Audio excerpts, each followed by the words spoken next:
Halo rekan-rekan, jumpa lagi di tutorial HTML. Nah, kali ini kita akan membahas tentang tabel ya, memformat tabel dengan HTML. Seperti teman-teman tahu bahwa informasi itu kadang lebih mudah dipahami kalau dituangkan dalam bentuk tabel. Misalnya informasi apa gitu ya. Nggak bisa saya contohkan, tapi teman-teman saya yakin sudah tahu apa itu tabel. Mari kita langsung lompat ke tutorialnya ya. Tabel itu apa? Tabel itu metode untuk menampilkan informasi dalam format baris dan kolom. Nah, jadi biasanya tabel itu punya ukuran. Ukurannya itu baris dan kolom. Baris X kolom gitu ya. Misalnya ada tabel berukuran 5 kali 4, berarti barisnya ada 5, kolomnya ada 4. Nah, gitu kan? Kemudian kalau dengan tabel biasanya informasi itu lebih mudah dan rapi, lebih mudah dipahami dan rapi. Kemudian tabel dibikin menggunakan text table ini. Nah, dan kita akan bahas masing-masing ini. Tapi coba kita bikin dulu tabelnya atau file HTML untuk tabel ya. Oke, silahkan copy mungkin yang Hello World ini ya. Kalau teman-teman belum punya, silahkan tonton video pertamanya ya. X11 memformat tabel ya. Oke, buka di browser, sip, kemudian open with notepad. Nah, ini kita rubah dulu titlenya, memformat tabel, kemudian di sini adalah A1 ya, A1 atau 2 ya. Membuat tabel. Oke, A2, dan di sini kita bisa nggak usah tambahkan HR ya. Kita bikin tabel dengan cara table.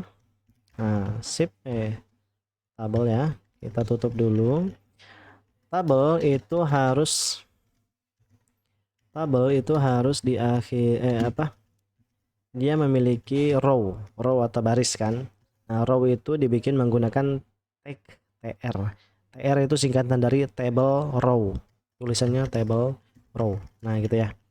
Kemudian data-data di dalam table itu harus pakai TD, tagnya TD. TD itu singkatan dari table data. Misalnya di sini satu gitu ya. Nah, tutup dulu. Nah, ini berarti kita sedang membuat tabel dengan satu baris satu kolom. Oke. Kalau kita pengen bikin tabel 5 baris, coba. Saya kasih komentar ya. Ukurannya adalah 5 baris 5 baris 4 kolom. Caranya bagaimana? Berarti TR-nya ada 5. Ini saya TR-nya ada 5 ya. Guys, copy, paste 5 kali, berarti ini 5 baris. Nah, kolomnya ada 4, berarti TD-nya kita copy di dalam sini 4 kali 2 3 4. Salah nih, harusnya ini aja ya. Harusnya yang ini aja tadi, paste. Nah, 4. Kolom 1 kita rubah angka ini supaya mudah mengenali ya. Kolom 1 2 3 4. Ini juga sama tuh 2. Aduh, salah banget saya nih. Ada cara yang lebih simpel gitu ya. Satu lagi berarti baris 5. Save. Dan kita lihat perubahannya. Nah, ini. Oke, nggak kelihatan garisnya. Iya dong, karena ada beberapa atribut yang harus kita tambahin. Pertama-tama kita atur dulu atribut dari ini ya, dari tabel.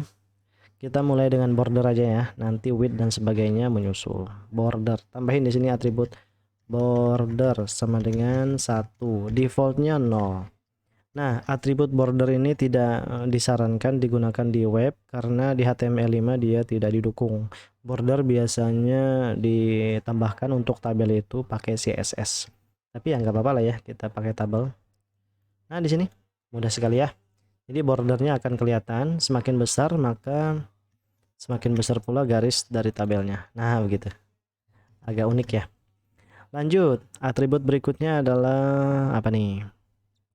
Width dan height dulu deh. Ya, width dan height. Width dan height. WIDTH. Width-nya bisa pakai pixel, bisa pakai persen. Coba kita pakai pixel, misalnya 500. Height-nya ini jangan pakai persen ya. Misalnya di sini 500 juga deh. Sip. Height itu jarang digunakan, dia biasanya width aja nih. Ini 500 ukurannya ya. Jadi height-nya ini kalau saya pribadi biasanya height-nya itu nggak saya pakai. Oke, kecuali nanti untuk format tampilan ya. Nah, di sini adalah tabel dengan width 500.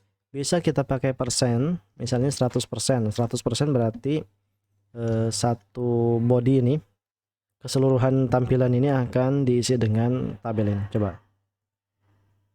Nggak bisa ya. Nggak bisa. Dia harus kalau ditambah height bisa nggak ya? HT sama dengan misalnya 300 WIDTH kan, WIDTH. Oh ya, dia harus ada atribut height-nya ya. Sorry 200. Kalau nggak ada height-nya dia nggak bisa berfungsi width-nya ini. Coba dihapus lagi, save. Oh, berfungsi ya. Kayaknya apa yang salah ya, harus dipicu dengan height gitu ya. Coba di sini nggak ada, save. Nah, kemudian kita unduh lagi dan hapus height-nya, save. Oh, bisa ternyata.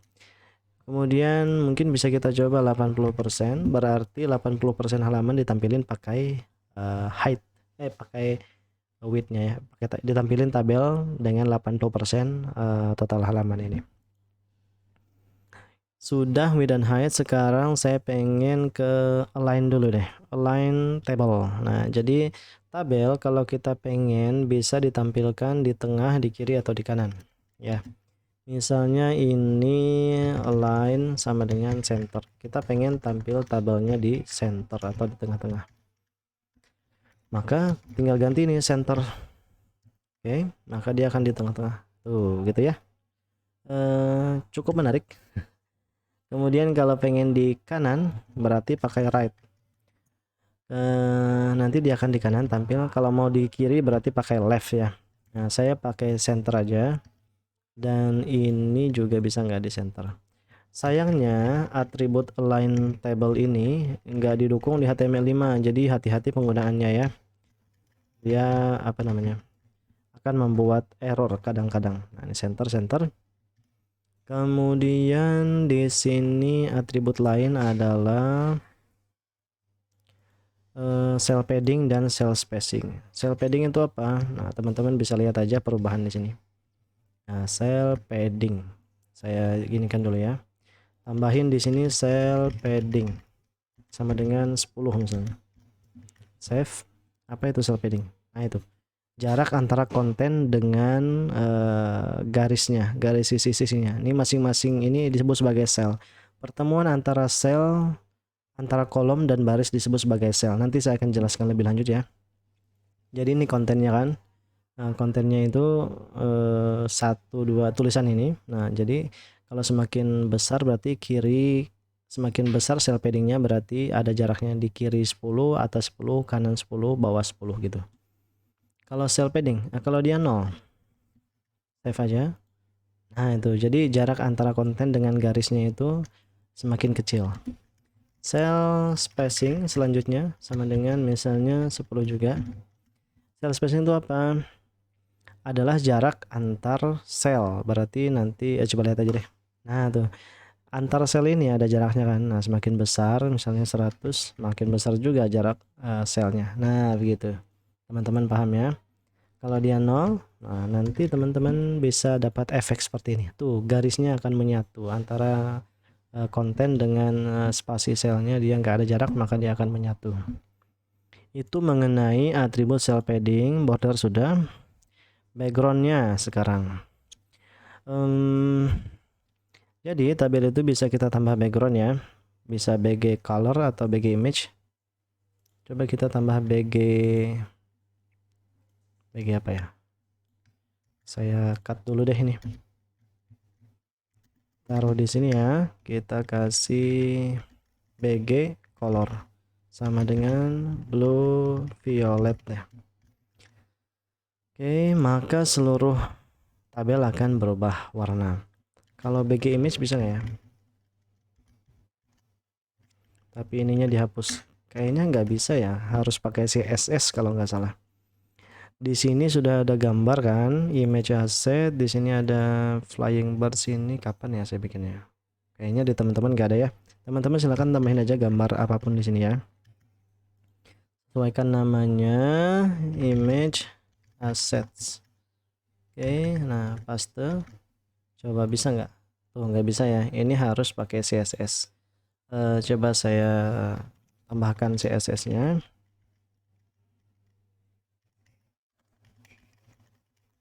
Background image. Oke. Di sini pakai titik 2 baru URL kalau nggak salah ya. Dan di sini pakai petik. Nah, titik koma save bisa nggak? Ya, saya lupa. Sebentar. BG image CSS ya. Nah, ini ya. URL. Oh, bener kan? Oh, background image. Oh, ini petiknya nggak ada. Oke. Save dulu. Oh, tetap nggak ada ya. Saya lupa deh caranya. Nanti aja ketika kita sudah background image di sini. Ketika kita sudah di ini ya. Di mana? Di coba pakai petik di CSS nanti ya. Image assets. Garis miring. Coba ini. Oke, paste, save, reload. Oh, bisa ternyata. Nah, itu ya. Jadi tadi saya salah ini kayaknya, salah ini petiknya nggak boleh petik 2.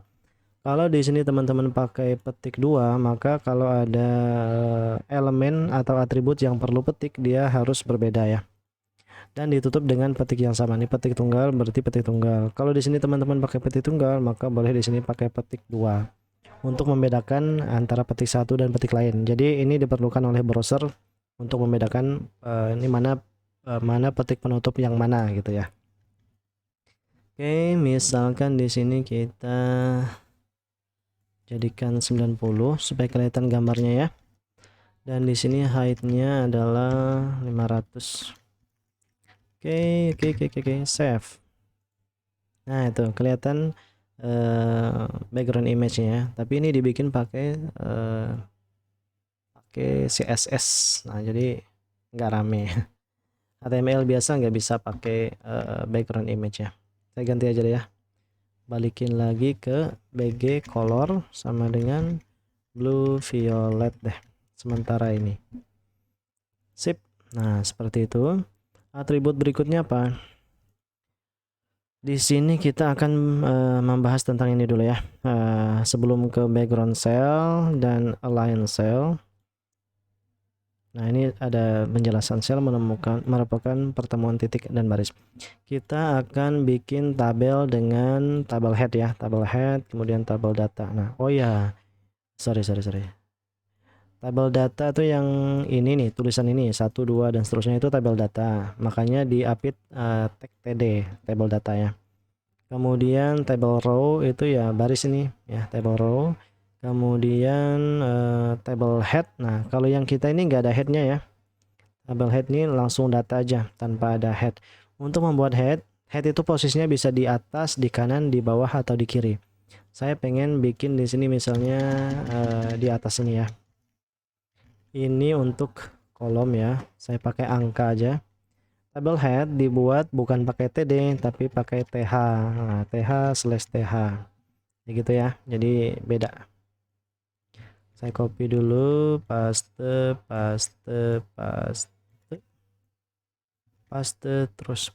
terus. Nah, lihat perbedaannya. Saya save. Nah, begitu. Jadi dia tulisannya tebal dan dia line-nya center ya. Tulisannya di tengah-tengah. Gimana kalau saya pengen di sini headnya ini head dan di sini juga head. Nah, bisa. Berarti bagian sini rubah menjadi TH. Paste, paste, paste. Ini yang ini aja ya, yang TD yang pertama nih, yang satu. Save. Nah itu saya ganti menjadi ini ya. Ini saya kosong, saya kasih A, B, C, D, E supaya kita mudah membedakan. Oke. Kemudian di sini apa lagi? Bagaimana kalau di sini ada head juga di kanan? Ya berarti yang di kanan ini TH semua TH TH TH TH TH gitu ya.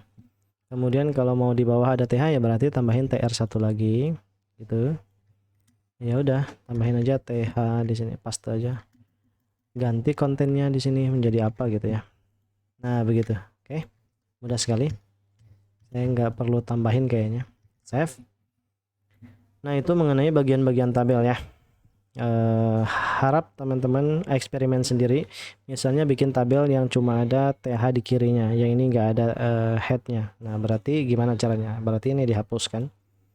Kalau pengen ada di sini aja headnya, berarti ya teman-teman harus bisa itu ya. Lanjut kita ke atribut berikutnya, yaitu background cell. Kalau tadi background table, semua tabel warnanya sama. Sekarang gimana kalau kita pengen head ini beda warna dengan yang data-data ini ya. Yang atas beda warna dengan yang ini dan beda warna dengan ini. Gampang. Kalau pengen satu baris itu semuanya beda warnanya, maka kita taruh atribut PG color itu di TR. Nah, jadi kalau ditaruh di TR, maka sebarisan itu misalnya gray ya. Sebarisan itu akan berubah warna backgroundnya. Nah, tuh ini gray.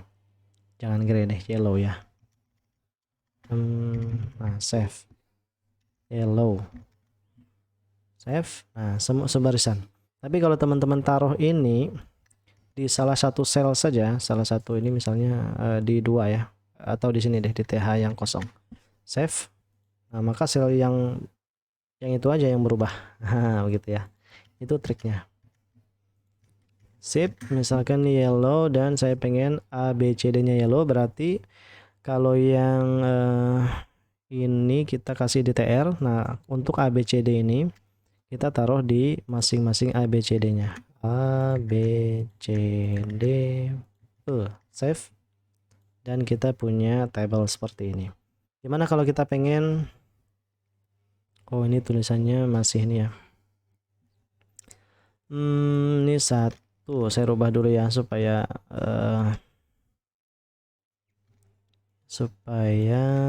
ini A1 berarti B1 sebentar, C1 D1 dan ini E1 sel ya, sel A1 karena dia pertemuan antara A dan baris A dan kolom 1 kan. Ini berarti A2 A3 A3 sorry B2 susah gitu ya, C2 D3 D2, kemudian ini E2.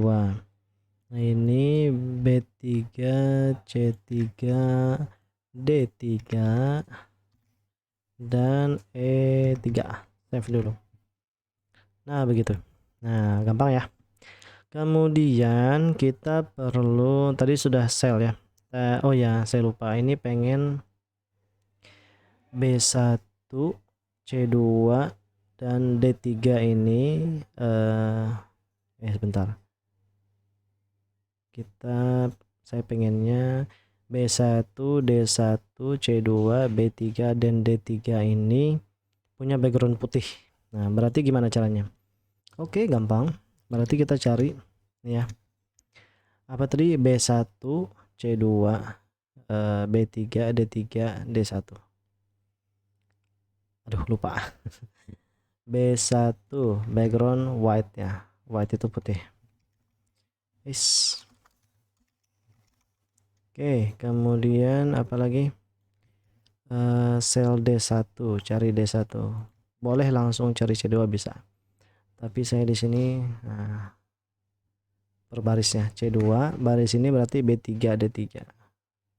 Harus jeli ya teman-teman ya. Save dan kita bisa lihat, nah begitu ya, kayak ada coraknya. Sebentar. Baik, ini hasilnya ya. Sekarang kita ke mengenai background cell sudah. Kemudian align cell content. Nah ini align, kalau tadi kan kita sudah bahas tentang align table. Table secara keseluruhan, dia bisa secara horizontal. Nah kalau align cell itu ada dua pilihan, bisa secara horizontal, bisa secara vertikal. Coba saya jelaskan, saya demokan ya. Di sini kita kasih height GHT sama dengan 200 dulu ya. Save. Nah kita lihat ya, saya pengen tulisan apa ya, oke kayak gini aja. Misalnya yang nih TH ini saya pengen 1 2 3 nya berada di top. Nah vertikalnya top. Align berarti tulisan V line, V polygon. Nah ini adalah vertical align top ya. Save coba. Nah maka dia salah, polygon bukan falling. Apalagi maling nggak boleh ya. Line top. Nah berarti semuanya sebarisan dikasih top. Nah ini opsinya ada 3, ada top, ada middle, ada bottom. Coba saya kasih untuk TH1 ini top, TH2 ini middle, supaya teman-teman jelas lihatnya ya. Middle, TH3 ini adalah bottom. Save gitu ya. Ini top, middle, bottom. Kemudian di sini apa namanya? 1 2 3. Kemudian apa lagi?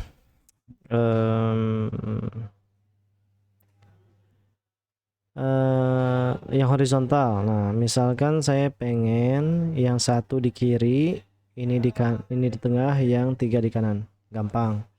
Dia kalau V-line itu untuk alignment vertikal, kalau align itu untuk horizontal ya.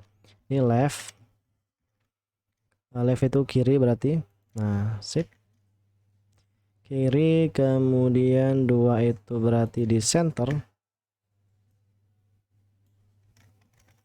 Dan bentar, 3 itu di right ya. Maka kita akan lihat, save, kita akan lihat hasilnya tuh ya, aneh jadinya ya. Oke, nggak apa-apa, ini aneh-aneh, yang penting kita bisa belajar ya. Teman-teman bisa perhatikan dan pahami tagnya ya. Jadi masing-masing sel bisa punya alignment yang berbeda dengan table secara keseluruhan, tapi bisa juga disamain ya. Tergantung teman-teman maunya gimana. Jadi intinya tabelnya kan harus menarik bagi pengguna ya. Gitu. Nah ini adalah semua atribut yang bisa kita gunakan untuk tabel. Lanjut, ini bisa kita bahas lagi mengenai call span dan row span. Nah call span adalah atribut yang bisa kita gunakan untuk merging sel tabel secara horizontal. Kalau row span itu untuk merging tabel secara vertikal. Teman-teman kalau pakai Microsoft Excel kan pasti pernah merging cell. Nah itu, jadi misalkan saya contohin ya. Saya pengen merging sel A1, A2, A3 menjadi satu sel. Nah bagaimana caranya? Caranya pertama-tama A1 ya, ini A1. Coba saya kasih enter aja di sini supaya gampang ya. Nah ini dan ini dan ini dan ini. Coba saya rapikan dulu ya. Susah lihatnya kalau dempet semua. Nah, jadi tampilan tag kita itu, sintaks HTML kita bisa dibikin seperti ini untuk tabel. Dia nggak akan merubah apapun di sini ya. Asalkan nggak salah tag. Saya pengen merging A1, A2, A3, maka secara ini ya, secara horizontal atau call span, maka yang 2 ini saya hilangkan, hapus, kemudian ini ganti jadi A1, A2, A3. Saya jadikan satu aja ininya, A nya. Kemudian di sini pakai call span sama dengan berapa jumlah sel yang di merge 1 2 3, berarti jumlah maksimalnya 3 gitu ya. Kalau teman-teman masukin 5 4 dan seterusnya ya tetap 3 ini aja yang di merge. Save. Nah, jadi A1 2 3. Mungkin di sini align adalah center ya, supaya mudah dilihat. Nah begitu. Kalau teman-teman isi di sini 2, maka akan terjadi kekosongan di sini karena sel yang dihapuskan tadi ada ini. Nah gitu, ada 3 yang di merge, jadi nggak boleh di bawah 3. Kemudian kalau call span itu apa? Call span itu untuk merging secara vertikal. Misalkan saya pengen B3, C3, D3, E3 di merge secara vertikal ya. Oh, atau yang ini gini. Yang A1 A2 di merge. Jadi ada 2 kolom aja di merge. Kemudian YouTube A3-nya ini nggak perlu call span. Save. Nah, jadi seperti ini ya. Nah, dan yang ini menjadi, saya kosongin aja deh, kosong, save. Dia kosong kan. Nah, saya pengen ini di merge secara vertikal. Maka yang dipakai bukan call span tapi row span. Oke, kita coba, berarti kita hapus nih ya C3, D3, E3, atau hapus pakai misalnya teman-teman misalnya pengen pakai D3 berarti hapus B3, C3, E3. Pengen pakai E3 berarti hapus yang lainnya. Nah itu satu ini aja yang disisain. Saya biasanya pakai yang paling atas saja, berarti B3, sisanya yang ini dihapus. Nah, hati-hati ngehapusnya ya, jangan sampai yang lain ikut kehapus. C3 dihapus, D3 dihapus, dan ini juga dihapus. Dan ditambahin di sini row span. Row itu baris, call itu singkatan dari kolom. Span itu artinya areanya. Row span berapa yang dihapus? Yang di merge ada berapa? 1 2 3 4. Nah, berarti ada 4. Oke, 3 dihapus, 1 yang dipakai berarti 4 ya. Nah, seperti itu. Nah, silahkan teman-teman coba. Pokoknya kuasai row span dan call span dengan baik, maka teman-teman akan punya apa ya, kemahiran yang lebih bagus gitu ya. Karena pada prakteknya nanti data-data itu kalau dalam tabel biasanya ada mergingnya. Kalau teman-teman nggak paham call span row span, nanti susah untuk melakukan merging ya. Oke, ini adalah mengenai tabel, memformat tabel ya. Cukup menarik kalau bisa saya bilang. Dasar-dasarnya saya sampaikan di tutorial ini. Nanti untuk penerapannya bisa kita coba, bisa teman-teman coba sendiri ya. Misalnya nanti di kedepannya ada juga sih bikin web pakai tabel, format layoutnya pakai tabel. Nah, jadi dasarnya dulu aja. Silahkan digunakan kreativitasnya agar dasar-dasar teori tutorial ini bisa bermanfaat untuk implementasi web yang sebenarnya, web dunia nyata gitu ya. Oke, kemudian kita akan bertemu lagi di tutorial mengelola formulir HTML. Sampai di sini dulu ya. Kalau ada yang kurang berkenan, mohon dimaklumi. Terima kasih atas perhatiannya. Sampai jumpa lagi.